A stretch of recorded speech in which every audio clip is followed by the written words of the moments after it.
rather more personal setting, if I may, and let's bring the conversation to Nigeria. I've looked across the Nigerian press, I've listened to people from the National Assembly, and I've also looked at some records coming out of the courts in your country and in America as well, and there are serious allegations concerning you and your family and corruption and kickbacks. Now, are you prepared to face those charges and to give a full accounting?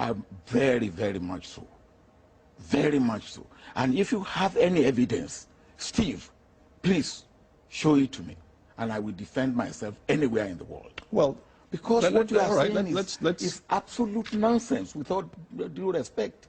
I am the only leader in Nigeria that has been examined and reported upon by the anti-corruption bodies in Nigeria.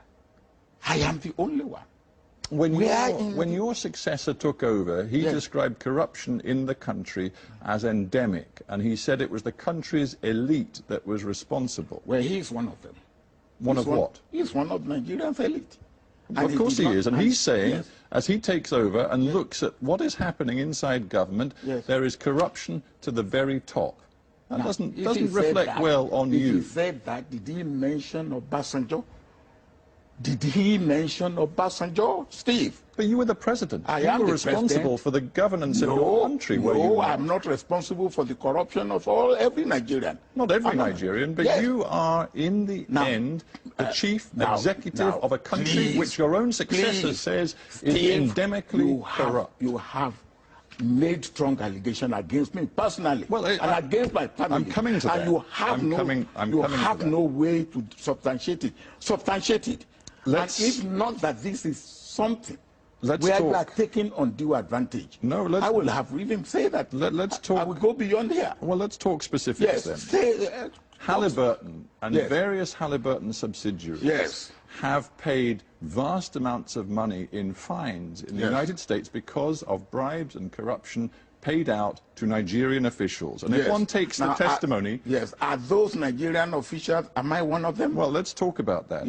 Am I one of them, Albert Jack Stanley confessed last year in the United States to bribing, and this is according to a U.S. court document, quote, 3 successive holders of a top-level office in the executive branch of the Nigerian government. He negotiated with these office holders representatives regarding the amount of bribes that would be paid. Now, if one cross-checks that, I'm coming to that, if one cross-checks that with the testimony before a French prosecutor of Jeffrey Tesla, another Halliburton agent involved, I'm sure you know these names, he named you as one of 3 successive Nigerian heads of state who'd been involved in negotiations with the Halliburton subsidiaries, which were later in a U.S. court found to have been guilty of bribes and corruption on a massive scale. Tesla will never say that. Tesla, it's in the French record. Let Tesla bring out because by the time when you say somebody is guilty of corruption, there must be the giver, there must be the taker, and there must be the evidence. Did you have communication with Jeffrey Tesla? No. Never? No. Absolutely never, despite anything he has testified. Not me personally. As you know, he's been arrested, and the U.S. is now seeking his extradition. Are you worried about what he may say in a U.S. court? I am not worried. He will bring evidence. I'm not worried. I am not worried. I am very, very sure of my position and my stand. All right? I do not say that people in my government were not corrupt. But I am. Well, let's stop you just there. Are you saying that people in your government were corrupt? Of course, I will not. Can you say the people in the government of any country are not corrupt? But I'm talking about senior people. I'm talking about ministers. I'm talking about your closest allies. Do you now believe some of them were corrupt? Well, my vice president had something to do with Jefferson, which is part of the case in America. I don't know whether corruption has been proved or not, but he had a question to answer. Is it not a terrible failing? And we'll leave aside, perhaps for the courts to decide whether you personally can be held to account for any of this, but do you accept it was a terrible failing for you as president to see inside your government, at the very top of your government, according to your own successor, that there was rampant corruption? I do not accept that, because if in any government, somebody is found to be corrupt, the onus lie on the head of that government to bring that man to book.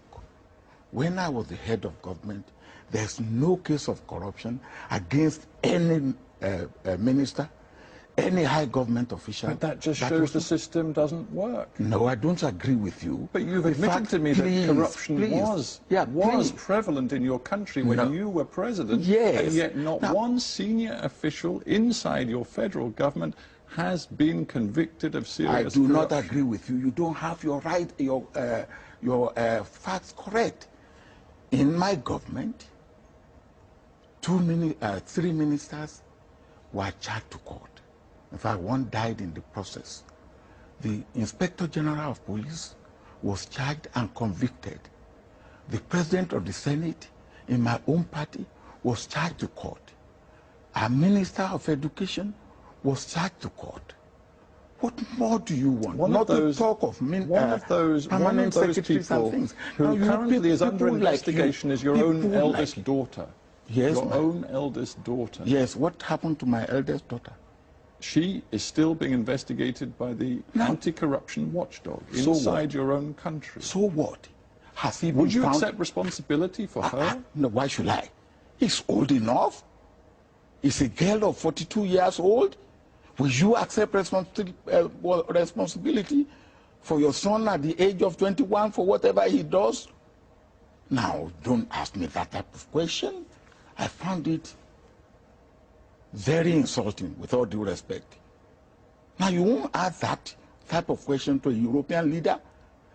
I think you'd find if a European leader, whose daughter was in a European Senate was accused of serious fraud charges, that would not reflect. That's an allegation. And anything can be alleged. You can be alleged to be a liar. And when it's investigated, if you are not a liar, that is the allegation goes. That's an allegation. And you don't work on allegation. I said it was an allegation. Yes, I accepted but then when you have what I would ask you before we finish is this: Nigeria is one of the in terms of resources, richest countries in the world. I think you're number 7, number 8 in terms of oil exports in the entire world. Potentially rich country. We are not. Well, your oil reserves are proven and they are vast, and yet, according to UN figures, something like 1/3 of your population lives in extreme poverty, and that was the case when you left office. Can you explain why that was the case? Now, we have oil, but compared with the population of Nigeria, of over 150 million, and the oil that we are getting, compared with any other country, what is the population of Saudi Arabia? We are producing today less than 1.8 million barrels of oil a day. Saudi Arabia is producing 9 million barrels. Now you cannot compare. So, or UAE or Kuwait. So when you make this comparison, make it in the right context. But would you accept that Nigeria has not utilized the opportunities and resources that it has? I don't agree with you. Nigeria has used the opportunities and resources that it had to the best of its